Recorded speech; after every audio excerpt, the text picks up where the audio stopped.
প্রত্যেক রাতের শেষ তৃতীয়াংশে আল্লাহ দুনিয়ার আসমানে নেমে আসেন, এসে বলতে থাকে, বান্দা কে আছো? আমার কাছে ক্ষমা চাও, আমি তোমাকে ক্ষমা করে দিব। কে আছো? আমার কাছে কিছু আহ্বান করো, আমি তোমার আহ্বানে সাড়া দিব। কে আসো?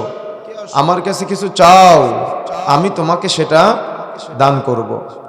রজনী গভীর হলে ডাকো তুমি মায়া ভরে, আই বান্দা ফিরে আয়, আই বান্দা ফিরে আয়। যা কিছু প্রয়োজন করে শুধু নিবেদন, হাত ভরে নিবি যদি আয়, হাত ভরে নিবি যদি আয়। রজনী গভীর হলে ডাকো তুমি মায়া ভরে, আই বান্দা ফিরে আয়, আই বান্দা ফিরে আয়।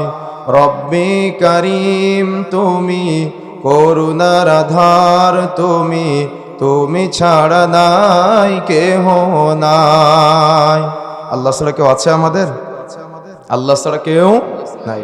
তিনি হলেন রব্বি করিম, কিন্তু সেই রবকে আমরা চিনতে পারি নাই, আমাদের স্রষ্টাকে আমরা চিনতে পারি নাই।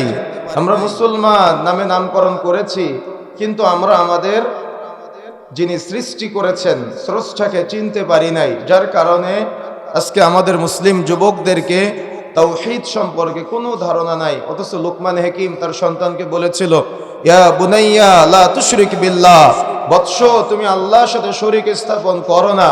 বাবা তার সন্তানকে শেখাচ্ছেন তুমি আল্লাহর সাথে শরীক স্থাপন করো না, তার মানে সন্তানকে তাওহীদের শিক্ষা দিচ্ছেন, তাওহীদের স্বীকৃতি দেওয়ার ব্যাপারে সন্তানকে উৎসাহ প্রদান করছেন।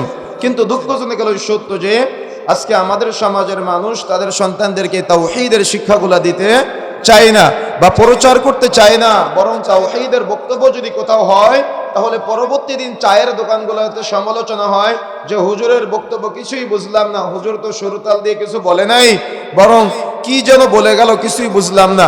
কিন্তু আপনি কি জানেন, যদি আপনার তাওহীদের জ্ঞান না থাকে তো সালাত আদায় করে কোনো লাভ হবে না, সিয়াম পালন করে কোনো লাভ হবে না, যাকাত আদায় করে কোনো লাভ হবে না, দান সাদাকা করে কোনো লাভ হবে না। এই জন্য তাওহীদের জ্ঞান, তাওহীদের ইলম অর্জন করা অত্যন্ত জরুরি।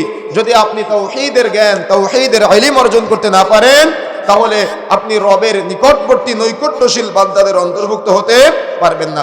এই জন্য বিশেষ করে তাওহীদ উলুহিয়্যা, তাওহীদ রুবুবিয়্যা এবং তাওহীদ আসমা ও সিফাতের জ্ঞান অর্জন করা অত্যন্ত জরুরি।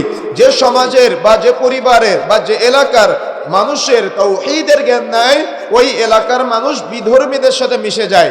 দেখবেন আজকে আমাদের সমাজের এক শ্রেণীর মানুষ, তারা হ্যাপি ক্রিসমাস ডে, তার মানে তারা এই খ্রিস্টানদের এই সংস্কৃতি বা সভ্যতা মুসলিম সমাজে এমন ভাবে প্রচার ঘটাচ্ছে যে এই দিবসকে পালন করার জন্য আমরা আজকে দেখলাম অনলাইন সোশ্যাল মিডিয়ার মাধ্যমে কাবা শরীফের মতো জায়গায়, অর্থাৎ কাবার সামনে দাঁড়িয়ে একজন মহিলা তিনি এই হ্যাপি ক্রিসমাস ডে এটা উইশ করতেছেন। আউযুবিল্লাহ। কেন মুসলমানদের আজকে এই জ্ঞান নাই? কেন মুসলমানদের আজকে ধারণা নাই? একটাই কারণ, মুসলমান আজ তাওহীদ থেকে বহু পিছিয়ে। মুসলমান ছেলেরা, মুসলমান যুবকেরা 31st নাইট পালনের নামে, এই বিধর্মীদের উৎসব পালনের নামে, যেদিন আপনি আপনার এলাকায় কুরবানির ঈদ হয় অর্থাৎ ঈদুল আজহা হয়, ঈদুল আজহার দিন আপনি গরু জবেহ করে যদি একটা হিন্দু ছেলেকে দাওয়াত দেন, তাহলে কোশ্চিনকালে সে আপনার বাড়িতে এসে খাবার গ্রহণ করবে না। কিন্তু আপনি এমন মুসলমান যুবক যে আজকে আপনি নিজেদের জীবন, নিজেদের তার মানে জীবন যৌবন যা কিছু আছে সব একটা অমুসলিমের ধর্মীয় অনুষ্ঠানে গিয়ে আপনি উৎসর্গ করে দিচ্ছেন। কেন? তাওহীদের জ্ঞান নাই। সেই জন্য